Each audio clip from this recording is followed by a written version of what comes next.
Here we go. Find yourself the most comfortable position. So that might be sitting in a chair, it might be reclining, it might be lying down on a bed or a mat, it might be using a cushion.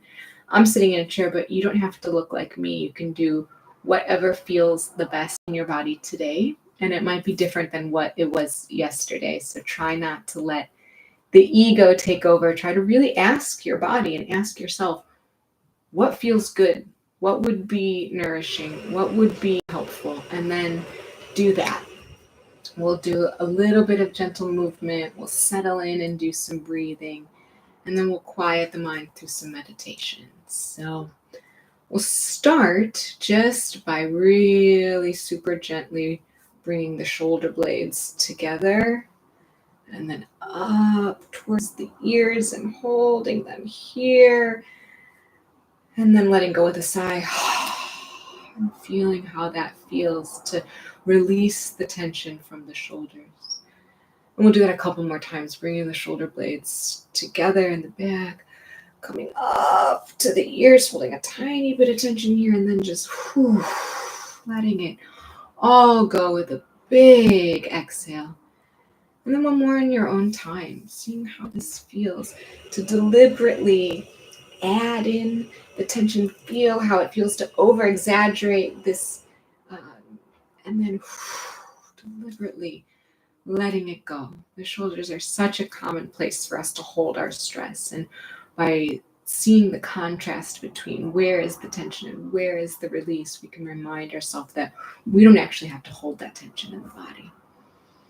And we can do the same thing with the hands, making some fists and adding some tension, bringing in that tightness, and then throwing it all away and opening up the hands, maybe wiggling the fingertips or shaking them out to feel, what does it feel like to not have the tension, to be really loosey-goosey and feel how that feels.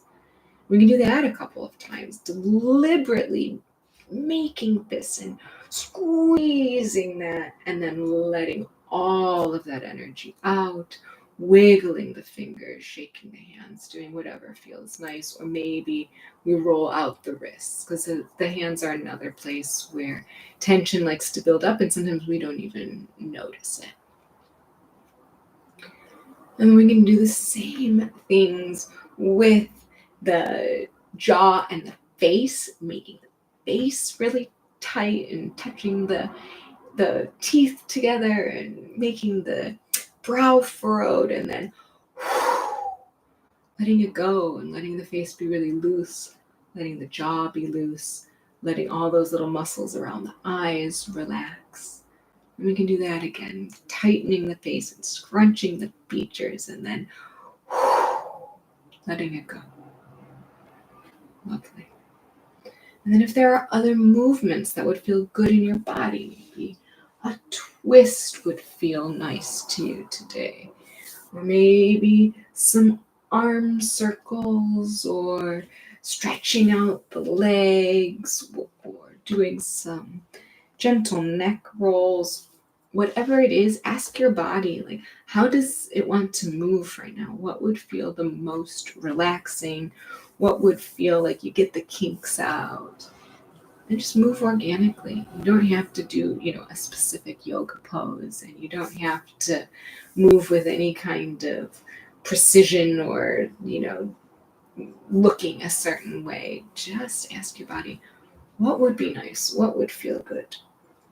And then do that thing.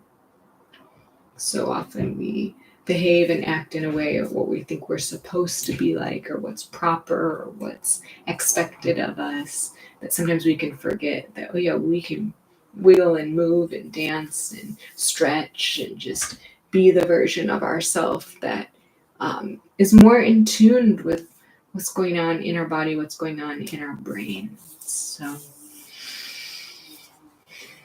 when you feel like you've moved, if your body feels like it's ready to find some quiet, find some stillness, I'll invite you again to find the most comfortable position you can. That might mean sticking something behind your low back. It might mean elevating your feet or reclining. It might mean adding an extra layer if you're someone who gets cold, or taking off a layer if you're someone who gets hot. And it almost always involves a bit of surrender, a bit of allowing, a bit of letting whatever's beneath you do the hard work of holding you up. We don't have to hold that tension. We can align our skull over our spine, over our hips. We can become more comfortable. We can allow gravity to do its thing, and we can just be. There's nowhere else you need to be right now, and there's nothing else you need to focus on right now. Just bring the attention inward. And if it's comfortable for you and you want to close your eyes, that's great. And if that's not comfortable for you and you want to lower your gaze or make your eyes go a little soft, that's also great.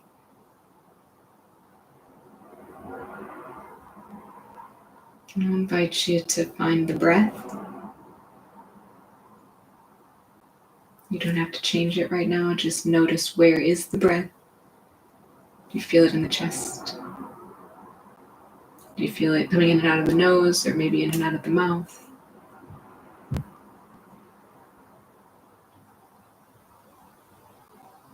Can you feel the breath in the belly? And this might require a little bit of altering the breath, inviting the breath into the belly, inviting the diaphragm to get involved. Maybe you see if you can slow the breath down, taking an extra second on the inhale and really luxuriating in the exhale.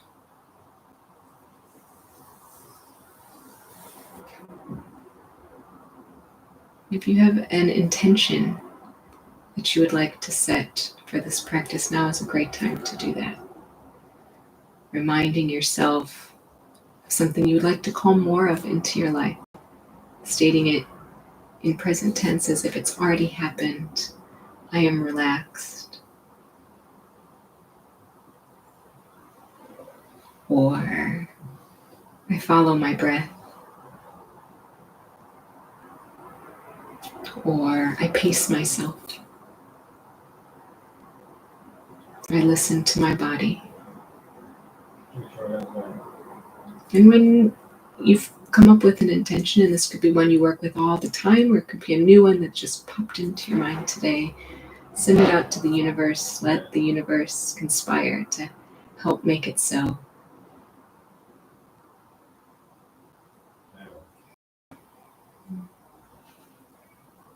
And I'll invite you to join me in a little bit of box breathing. This really helps focus the mind, and sometimes it helps lower the heart rate and get us into the present moment. It's an inhale for 3, 4, 5 seconds, and then a brief hold of the breath for the same amount of time. Exhaling for that same 3, 4, 5 seconds, and then holding the breath out.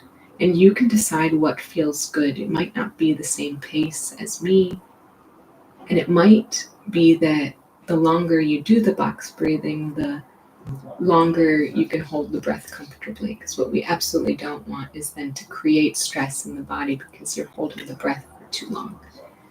There's no prize for biggest box. We're just doing what feels good in the body. Exhaling and holding the breath out. And if the breath holds are too much, you don't have to hold the breath at all. You can simply watch the breath going in and then watch the breath coming out for the same amount of time. And that's also okay. Take the modification that works well for you today in this body. We're a different body every day, and we have to respect that. And that's great. That's okay. We'll do one more round. If you are working with the box breath, inhaling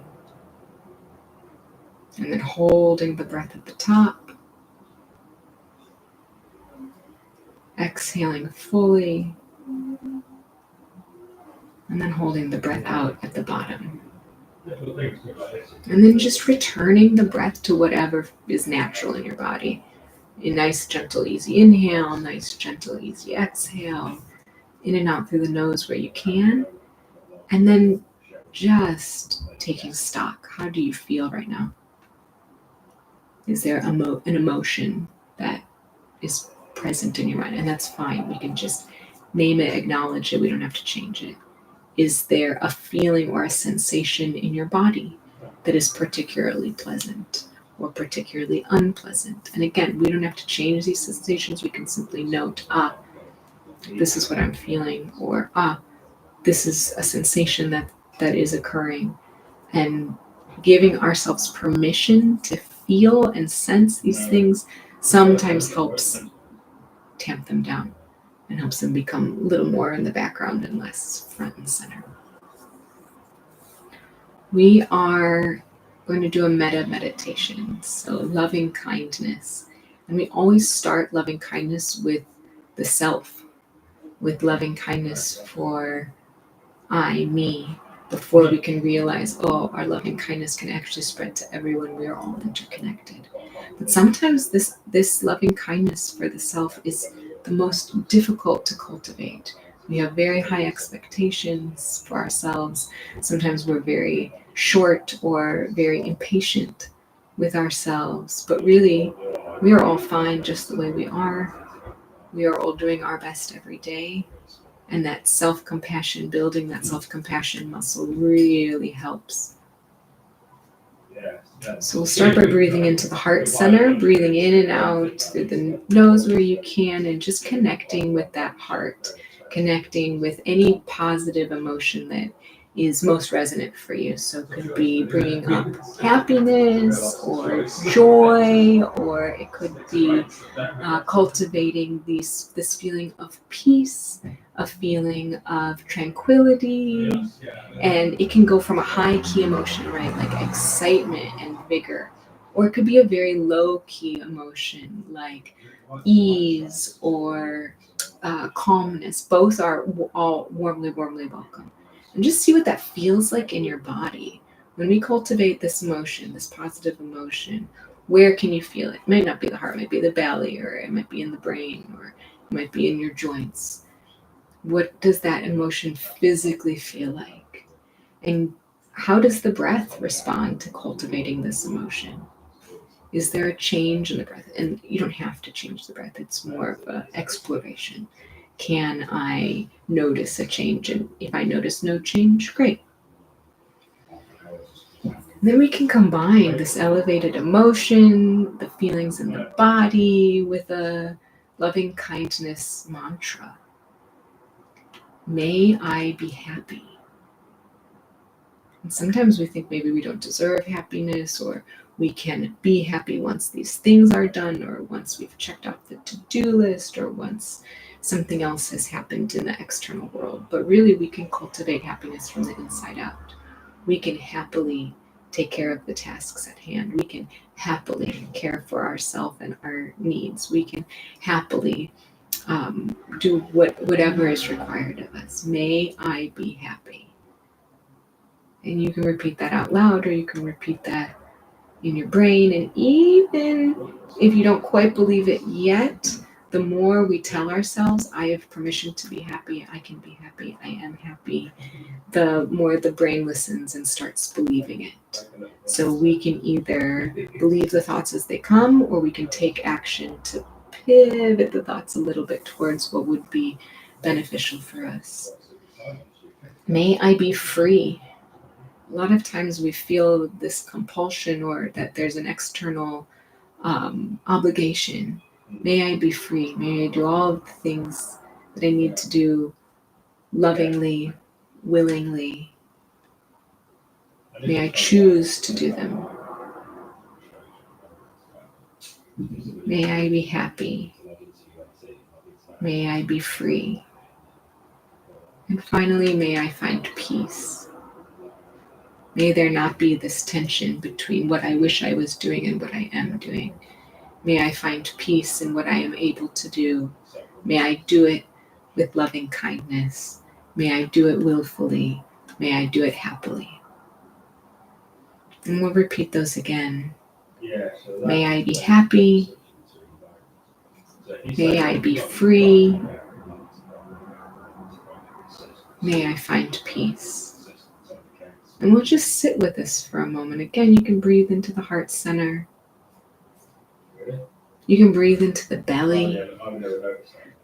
You can simply just notice the breath wherever you feel it in your body. There's no one right or wrong place to focus the attention. May I be happy. May I be free. May I find peace.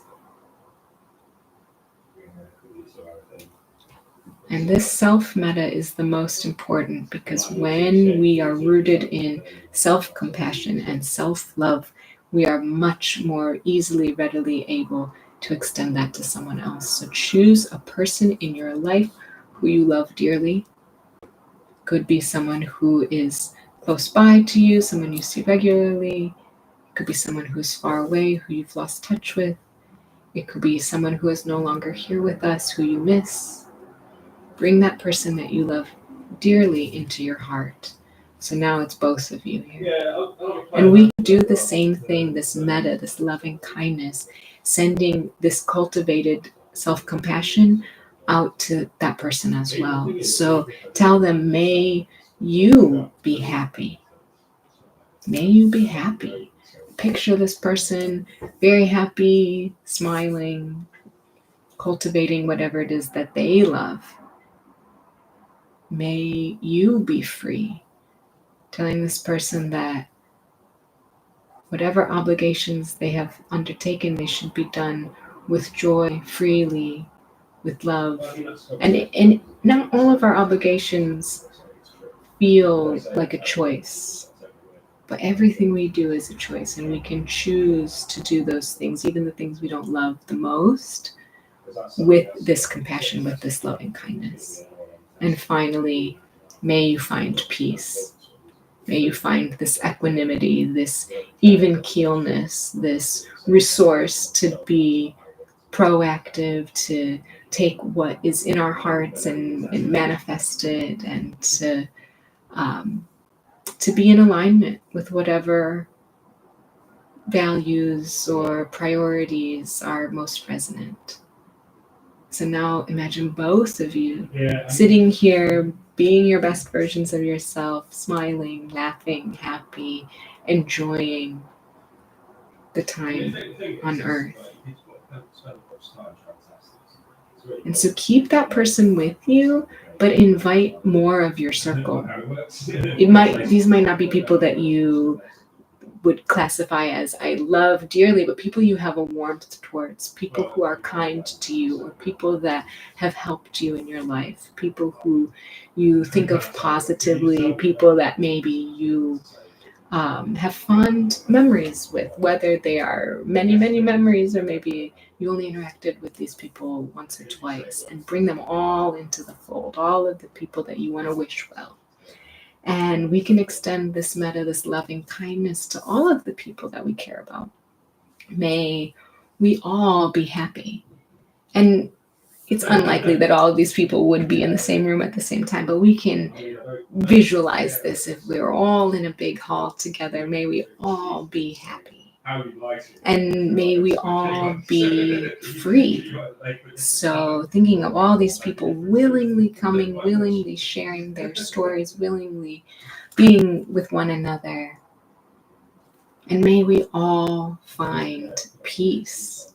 So finding the commonality instead of the differences, finding joy as a group of people, letting little things slide so that everyone can find the peace to show up as they are, the confidence to show up as they are, and just finding happiness. Sometimes we think happiness is this thing that we don't deserve, or that it's going to be in the future, but we are the happiest when we can be in the present moment. So I will invite you to come back to the breath. It's easy to lose, so if you've lost it, no worries. Just come back to it now.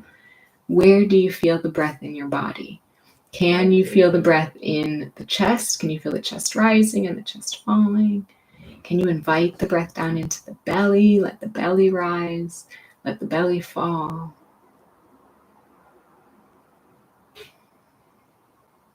And while you're taking care of all these lovely people that you care about in your life, don't forget the mantras for yourself.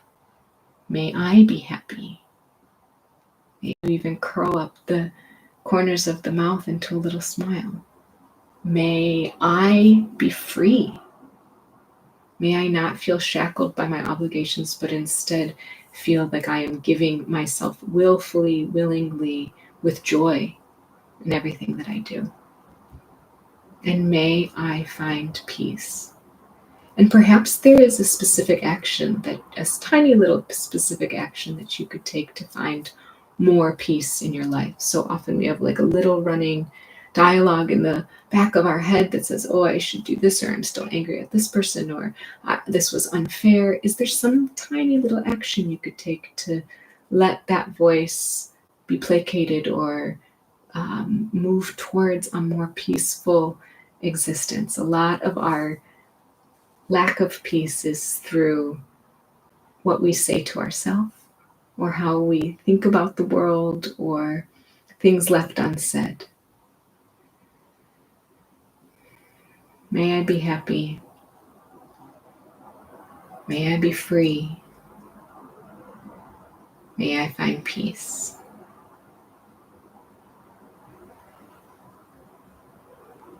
Bring the breath into the belly, filling up the belly, filling up the chest, filling up the lungs. And exhale slowly through the nose or through the mouth.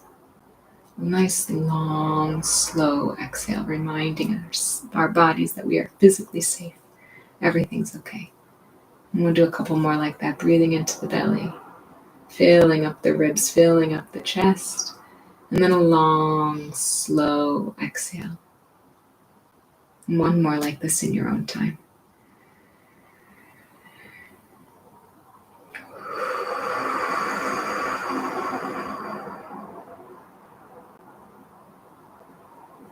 And then we'll start thinking about wrapping up this practice, bringing some very slight movements to the extremities, the fingers, the toes. Maybe you gently bow the head, or do some really slow neck circles. Maybe you bring some movement into the arms or the hips. And when you're ready, there is no rush. You can spend as long as you like reintegrating back into this room, into the day, into the rest of whatever the day holds for you. But when you are ready, if your eyes are closed, you can gently blink open your eyes. Thanks for practicing with me today.